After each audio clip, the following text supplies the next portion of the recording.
Okay, अब यहाँ पे हमने इस लेयर की फंक्शनैलिटी इंप्लीमेंट कर ली DAL की। अब यहाँ पे एक और पॉइंट हम इंप्लीमेंट कर लेते हैं जो हमारा समझने वाला पॉइंट है। हमने यहाँ पे इसका ऑब्जेक्ट क्रिएट किया है DB कॉन्टेक्स्ट का। अब फॉर एग्जांपल मैंने प्रोडक्ट DB भी क्रिएट कर ली, यूजर DB क्रिएट कर ली, डिपार्टमेंट DB, एम्प्लॉय DB, और सबके अंदर डेटाबेस का ऑब्जेक्ट मैंने क्रिएट किया। और इन फ्यूचर अगर डेटाबेस के ऑब्जेक्ट में मैं जाके एक छोटी सी चेंजेस करता हूँ, मैं इसका कंस्ट्रक्टर क्रिएट करता हूँ। कंस्ट्रक्टर क्रिएट करने के बाद यहाँ पे सिर्फ एक पैरामीटर ऐड कर लेता हूँ। अब जहाँ पे भी मैंने डेटाबेस का ऑब्जेक्ट क्रिएट किया होगा मेरे पास एरर आ गया।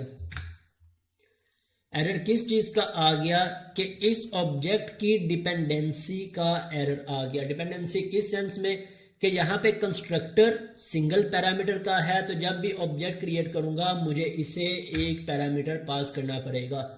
अभी हम सिर्फ एक क्लास की बात कर रहे हैं।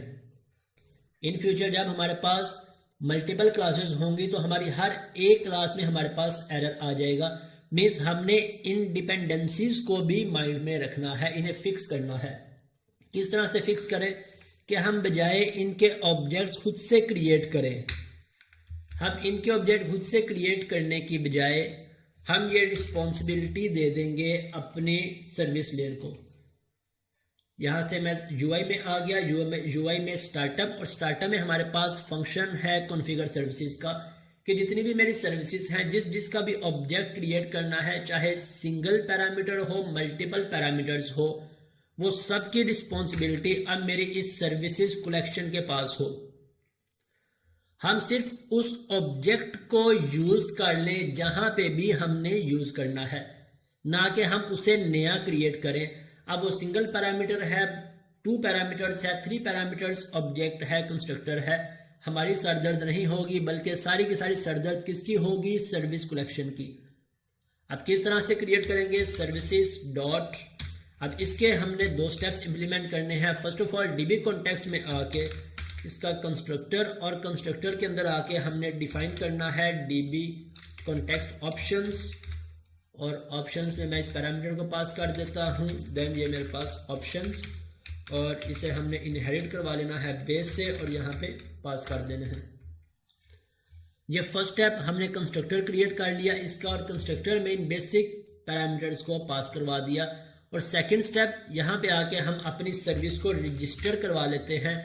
ये बात याद रखिएगा, हमारे जितने भी डिपेंडेंसी इंजेक्शंस के कॉन्सेप्ट इंप्लीमेंट करने हैं या सर्विसेज को रजिस्टर करवाना है, हम इस कॉन्फ़िगर सर्विस में उसे रजिस्टर करवाएंगे। अब अभी मुझे किसे रजिस्टर करवाना है? DB कॉन्टेक्स्ट को। सो मैं यहाँ से DB कॉन्टेक्स्ट सर्च कर लेता हूँ, DB कॉन्टेक्स्ट, और मैं यहाँ पे DB कॉन्टेक्स्ट का नेम यूज कर लूंगा ऐप DB कॉन्टेक्स्ट। देन यहाँ पे हम यूज कर लेते हैं, इसका मैं रेफरेंस ऐड कर लेता हूँ, और इसके बाद ऑप्शंस,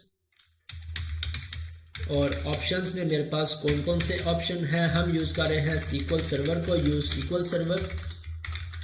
तो यहाँ से मैं इसका रेफरेंस भी ऐड कर लेता हूँ, कंट्रोल डॉट प्रेस किया तो इसका रेफरेंस ऐड हो गया। और अब यहाँ से यूज SQL सर्वर की इस पूरे कनेक्शन को मैं डिफाइन कर लूंगा, कहाँ पे? CS में, startup.cs में।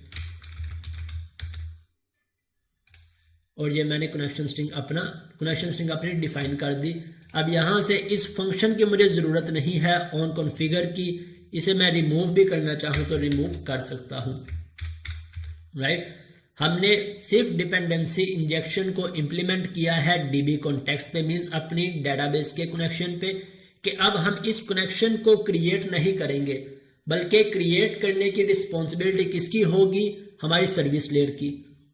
जितने भी कनेक्शंस हो, जितने भी ऑब्जेक्ट्स होंगे यहाँ से क्रिएट होंगे, हम सिर्फ उन ऑब्जेक्ट्स को यूज किया करेंगे। अब कैसे यूज करना है? अब यहाँ पे जैसे ही मुझे इस क्लास में ऑब्जेक्ट चाहिए, मैं इसका कंस्ट्रक्टर क्रिएट कर लेता हूँ। कंस्ट्रक्टर चाहे हम खुद से सारा कोड लिख के क्रिएट कर लें, पब्लिक कैटेगरी, या फिर हम इसका शॉर्ट कोड यूज कर लें CTOR। कंस्ट्रक्टर कीबोर्ड से डबल टैप प्रेस करूंगा तो मेरे पास इसका डिफॉल्ट कोड राइट हो जाएगा। अब मेरे पास इसका ऑब्जेक्ट इंजेक्ट हो जाया करेगा इसके कंस्ट्रक्टर में ऑटोमेटिकली।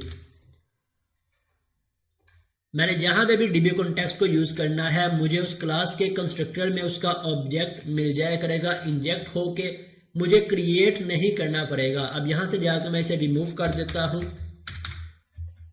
और ये हमारा लोकल वेरिएबल है जिसमें हमारे पास ऑब्जेक्ट आ रहा है और हम इस ऑब्जेक्ट को असाइन करवा देते हैं अपने लोकल वेरिएबल को। अब ये ऑब्जेक्ट मेरा इंजेक्ट होके मेरे पास आ गया, कहाँ से, मेरी startup.cs से या सर्विसेज से, और इसे अब मैं जहाँ पे भी यूज करना चाहूँ अपने पास यूज कर सकता हूँ। अब यहाँ पे जाके चाहे हम सिंगल पैरामीटर कंस्ट्रक्टर कॉल करें, मल्टीपल पैरामीटर कंस्ट्रक्टर को यूज करें, हमारी एप्लीकेशन पे कोई भी इफेक्ट, कोई भी इम्पैक्ट नहीं पड़ेगा।